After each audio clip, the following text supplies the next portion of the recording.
Hello, everyone, and welcome back to English Echo Pod. I'm Lily, and I'm super excited to be here with you all today. And I'm Kevin. It's great to be back, Lily. We've journeyed through many personal topics lately, from our daily routines and special objects to our favorite hobbies and even what's on our music playlists. Today, we're going to talk about another popular way we spend our leisure time, getting lost in stories on screen.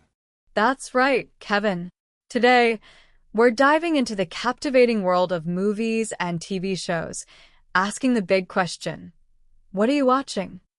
This is a fantastic topic for English learners because it allows you to describe plots, discuss characters, talk about genres, express opinions, and even compare different shows or films. Plus, you might find your next binge-watching obsession. Absolutely. Movies and TV shows are not just entertainment. They're incredible resources for improving your English listening skills, picking up natural conversational phrases, and understanding cultural nuances. And before we hit play on our discussions, we have a quick request for all of you wonderful listeners out there. Yes, please. If you enjoy our podcast and find it helpful for your English learning, please take a moment to subscribe to English Echo Pod. It helps us a lot. And don't forget to share this episode with your friends who are also learning English. Sharing helps us reach more people and grow our community. And of course, give us a big like. It really helps us know that you're enjoying what we do. So, subscribe, share, and like. Thank you so much. All right, Kevin, let's start with you today. When it comes to movies and TV shows, what's currently capturing your attention? Are you deep into a new series, or did you recently watch a film that really stuck with you? That's a great question, Lily. I'm currently completely engrossed in a limited series on a streaming platform called The Queen's Gambit. Have you seen it? Oh, The Queen's Gambit. Yes, I have. It was incredibly popular. I remember everyone talking about it when it first came out. What made you decide to watch it now? And what do you find so compelling about it? Well, I'm usually drawn to stories with complex characters and intellectual challenges, and The Queen's Gambit fits that perfectly. It's about a young orphan prodigy named Beth Harmon who becomes a chess master in the 1950s and 60s. What I find so compelling is how it manages to make a game like chess, which can seem quite niche, absolutely thrilling and dramatic. The series focuses not just on the chess matches, but on Beth's personal struggles with addiction, her search for family, and her journey of self-discovery. The character development is phenomenal. I totally agree. I remember being surprised by how much I enjoyed it, even though I know nothing about chess. What aspects of the show's production or storytelling really stood out to you? The cinematography is just stunning. Every scene is beautifully shot, with incredible attention to detail in the costumes, set design, and the period atmosphere of the 1950s and 60s. The way they visually represent Beth's chess strategies on the ceiling is incredibly creative and helps even non-chess players understand the genius of her mind. The acting by Anya Taylor-Joy as Beth Harmon is also exceptional. She conveys so much emotion and intensity with her expressions. And the pacing is just right. It builds tension perfectly during the chess tournaments, but also gives space for the character's emotional journey. It's a masterclass in visual storytelling. That's a great analysis, Kevin. It really was a beautifully crafted show. How did The Queen's Gambit make you feel while watching it? Did it leave a lasting impression? It evoked a range of emotions. I felt a sense of awe watching Beth's brilliance, immense sympathy for her struggles, and sometimes a bit of anxiety during the high-stakes chess matches.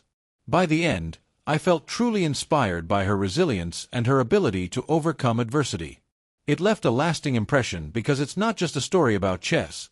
It's a powerful narrative about genius, addiction, and finding your place in the world. It made me think about the nature of obsession and what it truly means to be a prodigy. I even considered learning chess after watching it. I heard that from a lot of people. It definitely sparked a chess craze. Now, switching to movies, did you watch any recent films that you'd recommend? Yes, I recently watched Oppenheimer in the cinema, and it was an absolutely monumental cinematic experience. Directed by Christopher Nolan, It's a biographical drama about J. Robert Oppenheimer, the theoretical physicist credited as the father of the atomic bomb. Oh, that movie generated so much buzz. It sounds like a very serious and heavy film. What made it a standout for you? It's undeniably a heavy film, but it's also incredibly gripping and thought-provoking. What stood out to me was Nolan's unique storytelling approach. He uses non-linear narrative, constantly jumping between different timelines: Oppenheimer's rise, his security clearance hearing, and a later political appointment. This structure keeps you on the edge of your seat, piecing together the events. The acting is phenomenal, especially Cillian Murphy as Oppenheimer, who perfectly portrays the character's internal conflict and moral dilemma. The film doesn't shy away from the immense ethical questions surrounding the creation of the atomic bomb, and it really forces you to grapple with the consequences of scientific advancement. That sounds like a powerful historical drama. How did it make you feel?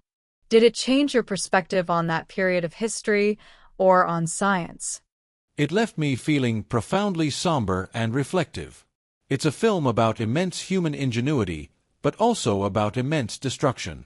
It delves into the moral complexities of scientific responsibility and the blurred lines between patriotism and devastating consequences.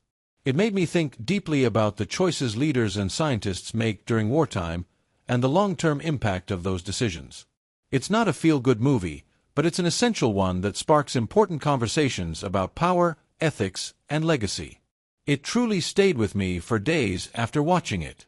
That sounds like a truly impactful film. Thanks for sharing your recommendations, Kevin. Your choices always lean towards stories with depth and intellectual stimulation. Now it's my turn. Are you ready to hear what's on my screen? I am so ready, Lily. I'm expecting something vibrant and probably very different from my picks. So, what's currently filling your screen and your imagination? You know me well, Kevin. My taste tends to be a bit more varied and often lighter, though I appreciate a good drama too. Right now, I'm absolutely hooked on a romantic comedy TV series called Ted Lasso. Have you heard of it? Ted Lasso. Yes, I've heard amazing things about it. It seems to have a very dedicated fan base. What makes this show so special to you, especially since it's a comedy? Oh, it's not just a comedy. It's an absolute gem of a show. It's about an American college football coach who is hired to manage a professional soccer team in England, despite having no experience with soccer. What makes it so special is its overwhelming positivity and genuine kindness. In a world full of cynical and dark shows, Ted Lasso is a breath of fresh air. It's truly heartwarming and optimistic, and it champions good values like kindness, teamwork, and believing in yourself. It always leaves me feeling uplifted and hopeful. The characters are incredibly well-developed and lovable. Ted Lasso himself, played by Jason Sudeikis, is just a beacon of relentless optimism and folksy wisdom. He's not naive. He just chooses to see the good in people. Even the initially unlikable characters grow on you and show layers of humanity. The show also subtly tackles important themes like mental health, divorce, and personal growth, but always with a gentle touch and a lot of humor. It's a masterclass in how to be genuinely funny while also being deeply moving. It really makes you root for every single character. That's a wonderful contrast to a lot of current TV. It sounds like a show that provides genuine comfort and joy.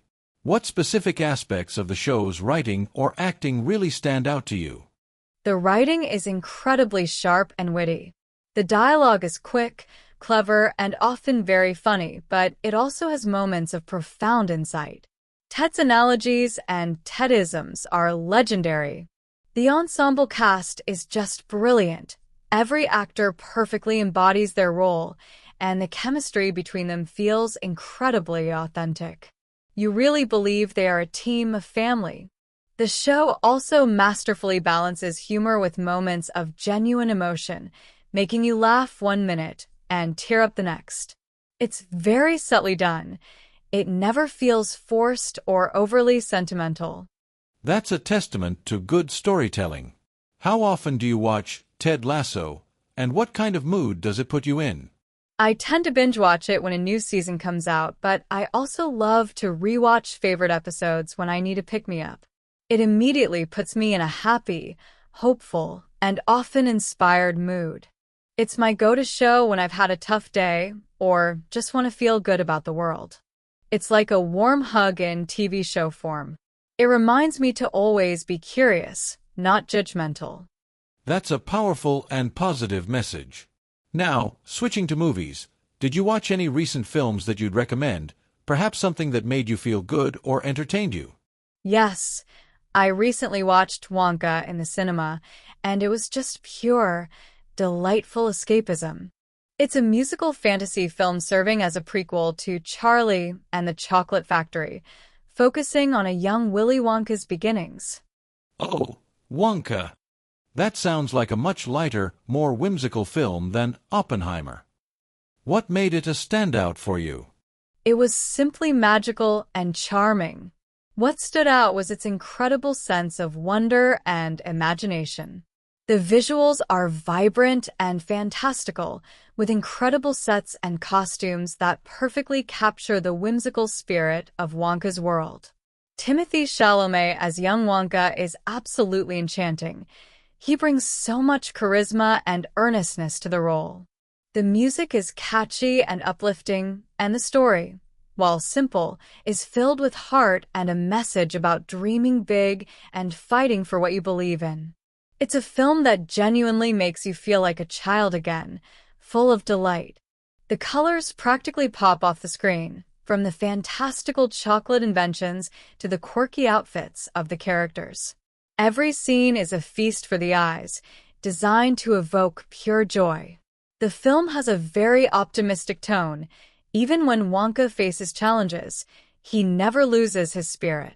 It's a wonderful example of how optimism and creativity can overcome adversity. The musical numbers are well integrated into the story, making you want to tap your feet along. It's the kind of movie that you leave the cinema from with a smile on your face and a lighter heart. That sounds like a perfect feel-good movie. How did it make you feel while watching it? Did it spark your imagination? It made me feel incredibly joyful, imaginative, and nostalgic. It's a wonderful reminder of the power of dreams and the importance of believing in yourself. It really sparked my imagination and made me think about the creative spirit. It's just a pure dose of happiness on screen. It's the kind of movie you watch when you need a break from reality and just want to be swept away by something utterly charming. It reminds you that there's still magic in the world. It's quite clear, Lily, how our viewing preferences diverge, much like our music tastes. My choices, The Queen's Gambit and Oppenheimer, lean towards intellectually stimulating, complex narratives that challenge my mind and make me think deeply about human nature, history, and morality. That's very true, Kevin.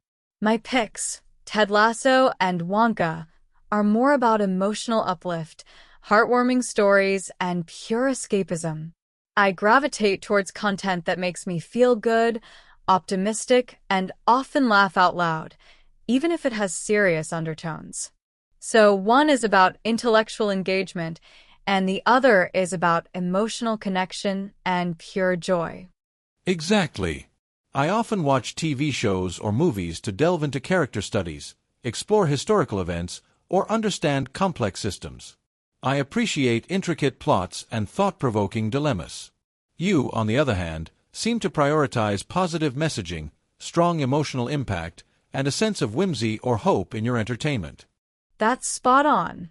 I love shows that leave me feeling happy, inspired, or just simply entertained without too much mental effort. I use movies and TV as a way to relax and recharge, or to feel connected to something hopeful. You use them to dissect and understand. And our viewing habits might also reflect this. I might watch a heavy drama over a few days, allowing time for reflection, while you might be more inclined to binge-watch something uplifting. Totally. If a show makes me happy, I want to watch all of it as quickly as possible. But Regardless of our differing tastes, we both value high-quality storytelling and excellent production. Whether it's the cinematography in Oppenheimer or the witty writing in Ted Lasso, quality is key. Absolutely. Both impactful dramas and delightful comedies can be exceptionally well made. They both enrich our lives, just in different ways. Watching movies and TV shows, regardless of genre, is also a fantastic way for English learners to improve their language skills. Oh, definitely. You get to hear authentic accents, learn new vocabulary and idioms in context, understand nuances of conversation, and even practice your listening comprehension with subtitles. It's immersive learning, and it's fun. You can pause, rewind, and re-listen to phrases you don't understand. It's a natural way to train your ear. It's passive learning at its best. You're enjoying a story, but your brain is also processing a massive amount of spoken English. You pick up natural speech patterns and common expressions without even realizing it. It's a truly effective method. Well, it's been wonderful discussing our favorite movies and TV shows today, Kevin. It's clear there's something for everyone out there. It certainly has. And that's it for today's episode of English Echo Pod. We hope you enjoyed hearing about what's on our screens and that it inspires you to find your next great watch.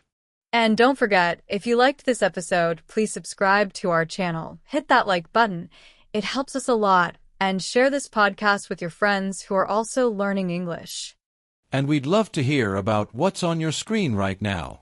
Please leave a comment below and tell us, what's a movie or TV show you'd recommend, and what do you love most about it? We can't wait to hear your recommendations and discover new stories. Thanks for listening, everyone. We'll be back with another episode soon. Bye for now. See you next time.